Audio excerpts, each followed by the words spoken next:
Hello everyone, welcome to my channel the study essential. मेरा नाम है आनंद। इस वीडियो में हम लोग भारत की नदियों के बारे में विस्तार से पढ़ेंगे एमसीक्यू फॉर्मेट में। तो जो पहला क्वेश्चन है वो पूछ रहा है, तिब्बत से बहने वाली नदी सांगपो निम्नलिखित में से किससे होकर भारत में प्रवेश करती है। तो जैसे हम जानते हैं, सांगपो नदी भारत में ब्रह्मपुत्र के नाम से जानी जाती है। अरुणाचल से होते हुए, असम से होते हुए, वेस्ट बंगाल से होकर बंगाल के खाड़ी में गिरती है। चलिए देखिए, इसमें देखिए गंगा नदी जो है ब्रह्मपुत्र से मिलती है, और गंगा नदी हुबली होकर क्या बोलते हैं पश्चिम बंगाल से होते हुए सुंदरबन का डेल्टा बनाती है। तो ये किस जगह पे बाइफरकेट होती है, इसको आप अगर बता सकते हैं तो कमेंट सेक्शन जरूर बताइएगा।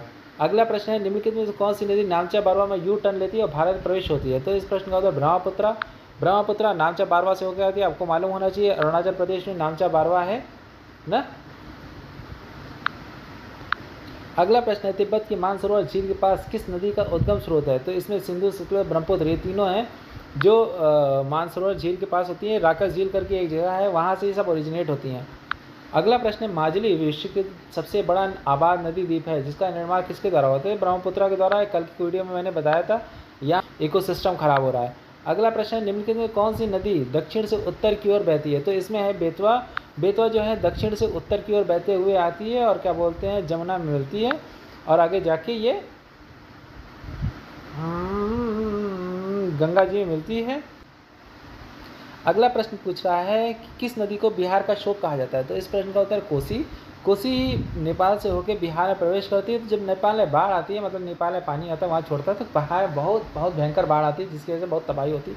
इसी वजह से इसे बिहार का शोक कहा जाता है। अगला प्रश्न है, निम्नलिखित में कौन सी नदी हिमालय पार की नदी है।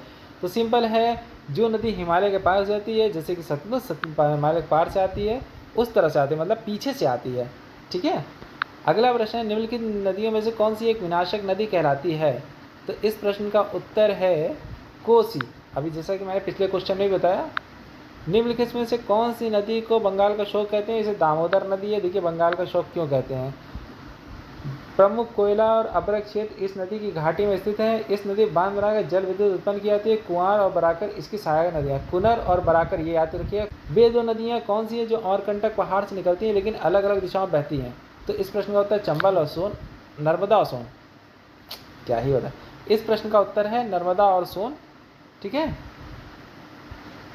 सो इस तरीके से हमने 10 क्वेश्चन किए। एक क्वेश्चन मुझसे गलती से टच हो गया था तो गलत हो गया, वो उसमें नर्मदा और सोन है, अलग अलग डायरेक्शन बैठती है। अमरकंटक नासिक के पास जगह, वहाँ से निकलती है।